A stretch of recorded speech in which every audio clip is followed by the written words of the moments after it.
So these are the two, this is going to be the end pieces, okay? And then I'll have, you know, pole going up there and maybe a door here and stuff like that. Maybe just a vent on the one side or something. Or maybe they'll just have that all solid, probably have that all solid wall. And then on the other side, I'll have, you know, a square cut out, kind of like, you know, like that, hey? And then that'll be the loft, and have that over half of it. And then these are going to be the inside type pieces. I'll put a loft at one end, I think. I was thinking on having it kind of crumpled down too. I've got some of that in here. Yeah. Bear with me. I don't know what takes longer. Pauses, you know, for me to find the remote, press a button, stuff like that, or just to leave those things in. And then me yak about them after, eh? So I could have gone over there and got them, and, you know, next time I'll just leave it on like I normally do. So see, this is that veneer that I pull off of old doors and stuff. You know, let's see if we can get a look at it. It's a really nice weathered type effect, eh? And actually, as it dries, it kind of usually splits into planking, you know? So you don't really have to do anything with it, just stick it on. You know, if you wanted to, you could, all depends. I like this stuff, man. You know what the other thing is I do is I put wood out in the sun, you know, little scrap pieces of wood, and then they go all gray, and then you just cut off the thin strip, eh? That's kind of like what this is. I don't know if I can show you. The other method for doing the siding would be, you know, to use coffee stir sticks, these things, eh? And then just cut them square and glue them on. Lots of times with those, I just glue them down on newspaper. I think there's a piece here that I showed you once. Oh, here it is. Let's see. Plankings, eh? That's usually what I do for flooring, eh? Just glue them all down on a sheet of newspaper.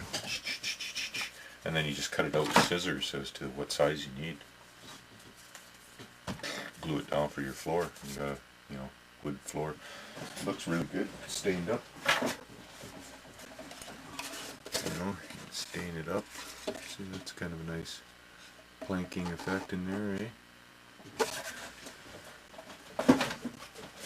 Pretty easy to do. Just glue it down the newspaper and then, like I said, cut it out with scissors.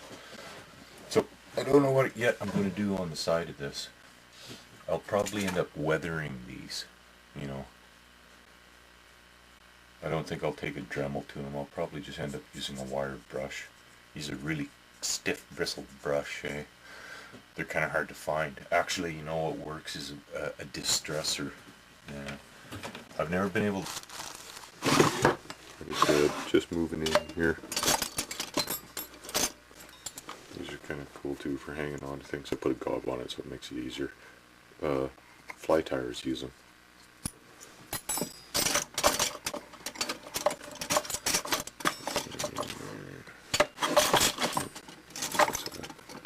Oh, there it is. Okay. Alright, cool. So, this is basically what they are.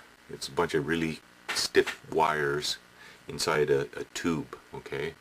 And you can slide your tube to give them, you know, a soft wire for distressing. They use it lots in this white plastic crap. Like, let's say you're making wood grain on here, eh? You'd use your distressor to carve into a light wood grain, eh? And the stiffer the bristles, the closer you got your tube slid down, the tougher those are, the more they'll gouge in, right? So they do sell really nice ones of these, because I've seen them. I've just only seen them in catalogs, you know, with minimum order type thingies. And yeah, so I will probably take something like this instead of a wire brush, and then go down all these and give them, you know, that weathered grain type look. It worked pretty good. So I can't remember where I got, what kind of wire I used on this. Seems to be almost like a spring steel, so it's really tough wire. Shh. Maybe guitar strings or something. Yeah. Anyways, make one of those. It's really nice for doing like on something like this where you've got it all together. Then you can take that thing, which is like a, paintbrush, and just kind of distress your wood a little bit, give it all nice wood grain. So on some of these here where you got the saw marks and you can see the saw zzz along the side, you'll be able to take all that stuff out. All depends on how much of a perfectionist you are. I mean, if you're just making game train, it doesn't really matter, eh? You're probably going to paint it brown anyways. I don't like painting a lot of my... I like just using washes or letting them, like, see these wooden toothpicks, eh? They're all weathered. Just be gentle with your glue, and then you don't get glue all over it, and you don't get that glossy type, glue smudge. Or when you do get glue on there, wipe it off right away.